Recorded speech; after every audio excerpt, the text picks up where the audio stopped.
When they gave you the trophy, when you looked at it, after all these years, it almost seemed like you could see a reflection in it. I feel like I was glowing.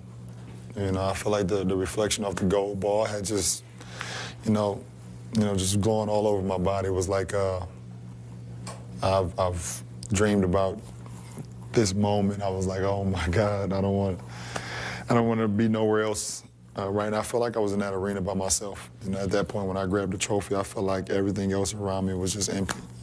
You know, it's a great moment. So is there anything that you imagined, well, when I win, I'm going to, or it's finally going to, what that you do when you won? You know, because I grew up loving Michael Jordan. You know, when he finally won that first one against the Lakers, you know, he was emotional. He was very emotional. I was like, wow, if I ever win a ring and I finally won that first one, that's exactly how I'm going to be. I'm going to be very emotional. Didn't quite turn out that way. I got too excited. Stop me if you've heard this one before. You give LeBron James $1, he only gives you 3/4 back and change. I've heard them all. Not true anymore, right? Nah, I don't think that's true anymore. Nah, you got to give me all 4 quarters at this point. Have you become braver, more fearless, any of that? Yeah, I think so. You know, and I think it just comes from experience. You know, when you fall and you fail so many times, you just say, you know, you kind of just look yourself in the mirror and say, well, you know, what are you going to do about it? You know, you have all these other people around you, and yes, it's a team game, and yes, everything, you know, has to fall in place with the team, but what are you going to do to help things become different? You know, and, you know, I did that a lot. He is hurting right now. And these are the plays that turn games. When did you start to feel cramps? Around the second quarter, I felt that it was a possible chance it could happen. You know, in the third quarter, it kind of happened again. I was like, if you could just make it, to the end of the game, and then when you get into the locker room, cramp up, I would be okay with that. And one move in the fourth quarter, and I knew it wasn't good. I mean, you've played, what, nearly 1,000 games in the NBA, and nobody could find any other time that you had to be carried off the court. So that's how severe this was. You know, and I was like, okay, well, let me just take a couple deep breaths. I'm going to walk it off. I'm going to get to the bench. And my legs basically looked up at me and was like, there's no way we're letting you get over there. So, you know, they had to carry me over there. I was like, no, this is not happening right now. You know, not right now in a game that could turn a series. When you did come back in, that three-pointer you took, clock ticking down. Once he swung the ball to me, I wasn't giving it to anybody. You know, basically there was another moment where I said, what are you going to do about it? You have cramped in the past sometimes with nervousness and emotion coming into play. Do you think nerves and emotion came into play at all in Game 4? It was a possibility. You know, I don't change my preparation, so it could have been a little bit of excitement, you know, the moment, you know, being in that moment again. You know, it could have been a little bit of everything that led to that. And, you know, one thing I know that I'm glad I got great teammates, you know, because they was able to, you know, win that game with me sitting out. How has your ability to deal with pressure and nerves changed? Well, it's not that it's changed so much. It's just that I've grown. Win, lose, or draw, I'm going to be satisfied with that because I'm not going to regret anything that I did out on that basketball court because I know I gave it, you know, 100%. When we look at the finals last year, you took 11 shots in one game. That's clearly not you. What's the mental block there that wasn't there in this series? I mean, it can be unexplainable at times. You know, the mind is a powerful thing, you know, and, you know, when you try to do something or try to become someone that you're not, you know, it could change your habits. It can change with you've practiced all over the years. It can change the way you know, believe in things and see things. You know, and like I said, you know, last year, you know, I believed so much that I was a villain. You know, I believed so much that I was this, you know, Two-Face or the Penguin or, you know, these guys going after Batman. You know, I believed that, you know, and that wasn't good for my game. I never played that way. You know, I've always played with excitement and joy and love and then fun. You know, that's what made me fall in love with the game. It seemed after those finals that it was one of the worst things to happen to you, worst experiences of your life. But now that you look back and you see everything that came from it, do you still think it's one of the worst things to happen for you? Well, it was the worst thing that happened to me at the moment. That's because I wasn't thinking outside the box at that moment. You know, but it was the best thing that ever happened to me, you know, to this point in my career. Because that experience helped guide me throughout this whole year, both on and off the floor. There's a lot of moments for you in this playoff run. What's the one that you're the most proud of? It would be Game 6 in Boston.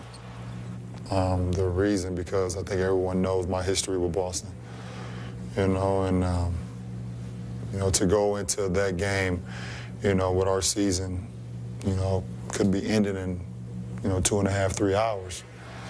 To come out of that game victorious, you know, that was a special moment. You and I talked the morning of Game 6. You were so calm. And people are asking you questions about Eric Spoelstra getting fired, about Dwayne getting traded. How were you so calm? You know, I just kept a positive mind. I just kept, you know, saying to myself, this is not supposed to end this way. I went back to that mirror again in the hotel in Boston, you know, and I looked at myself again saying, what are you going to do to make sure you don't walk off this floor once again, you know, taking your jersey off before you get into the locker room. You're standing in the bathroom at the counter looking at the mirror? Right. Really? Not too long, though. And you did such a better job this year not reading the internet, not really hearing all the things outside of you. Did you know then, between Game 5 and 6 of that Boston series, that people were ready to dismantle this whole team and that declare you a huge failure? Yeah, I mean, yeah, because I had been in that position before, so I can only imagine what was going on in the outside world about people, you know, either, you know, burying us alive, throwing dirt on us, saying that Eric Spoelstra couldn't win with this team, saying that I couldn't come through once again. I wasn't the leader, I wasn't clutch enough, and that D. Wade wasn't the player he was before, you know, all the way down, you know. So, you know, I knew what was going on, you know, rightfully so, but, you know, I wasn't going to let that, you know, that story continue to grow. Everyone kept talking about your game face. Where'd that face come from? I don't know. I don't know. It wasn't me.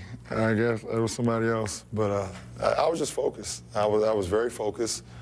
I was very calm.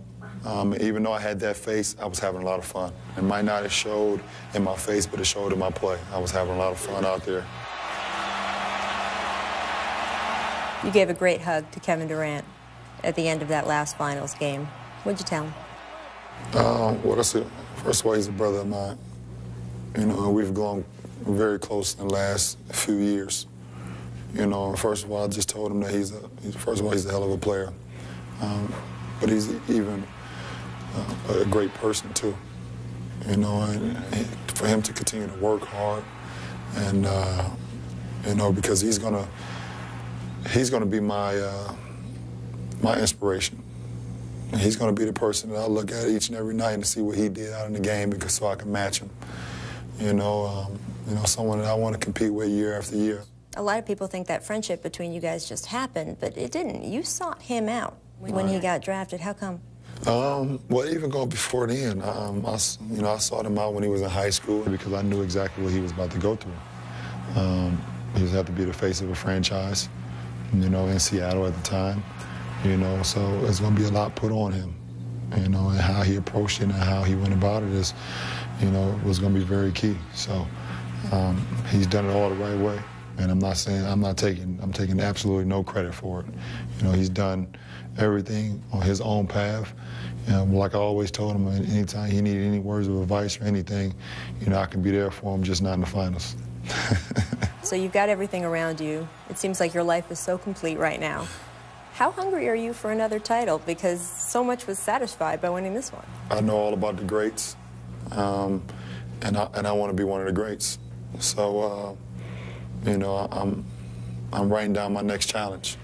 You know, and I'm looking forward to, you know, competing and working towards, you know, because I want to be up there with those names. You know, at the end of my day. You know, as one of the all-time greats, one of the all-time champions. Well, back when you didn't know how tough it was going to be, you got on that stage and you talked about 8 titles. How many are we shooting for now? So what's the number? I think, you know, I don't even want to. A lot of people blew that all out of proportion, first of all. You know, the excitement with the fans, you know, was there. And, you know, just having a lot of fun with it. But you know, I never took that for granted on how hard it was to even just get there. We have a lot of our guys coming back. We have a great organization. We have a great coaching staff. So, and I will continue to improve. So that's going to give us a good shot each and every year. Are you going to write down a number? I will after you know, after I'm out of La La Land. But I will write down a number, and that's 2. You know, I've won 1. And my next goal is to win another one. There were a lot of people after last year's finals that said, that guy's got to see a sports psychologist. Did you ever do anything like that? Nah, no, I didn't. I went back to the basics.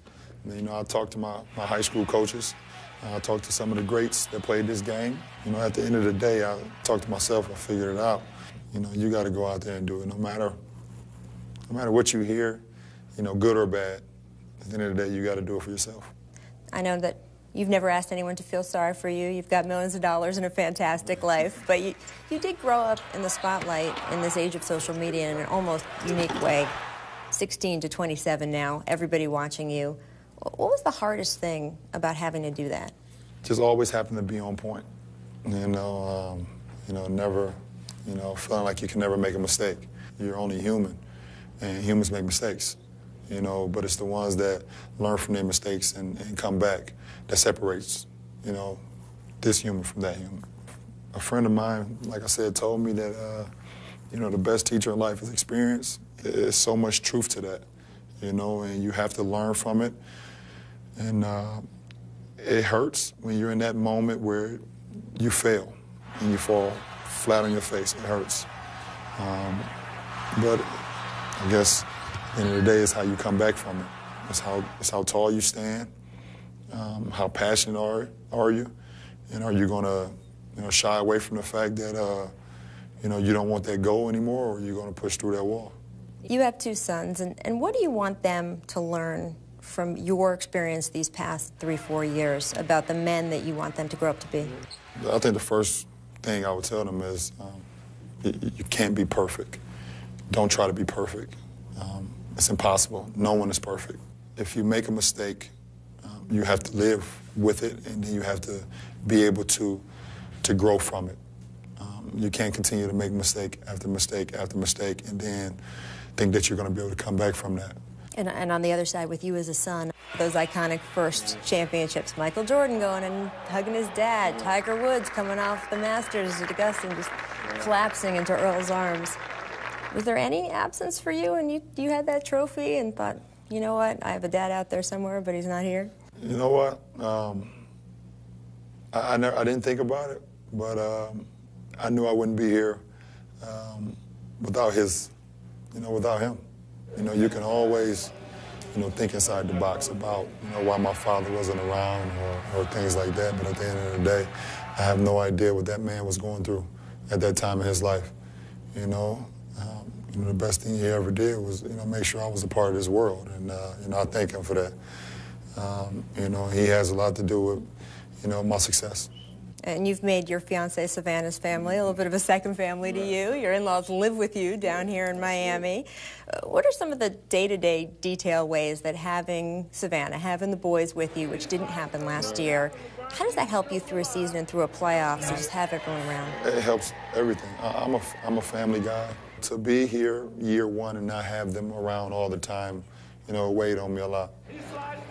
And that's been a huge change for me, just to have my two sons, my fiance, my in-laws, my mom spending a lot of time out here, my friends being out here more. They had a lot to do with my success this year. Let the coronation begin. LeBron James has helped crown Miami. Who's texted or written or called with a little congratulations? A little bit of everybody. You guys know who my friends and family are. My big bro, Jay. Text me and congratulated me. That's Jay-Z for people who don't know, right? Yeah, Jay-Z.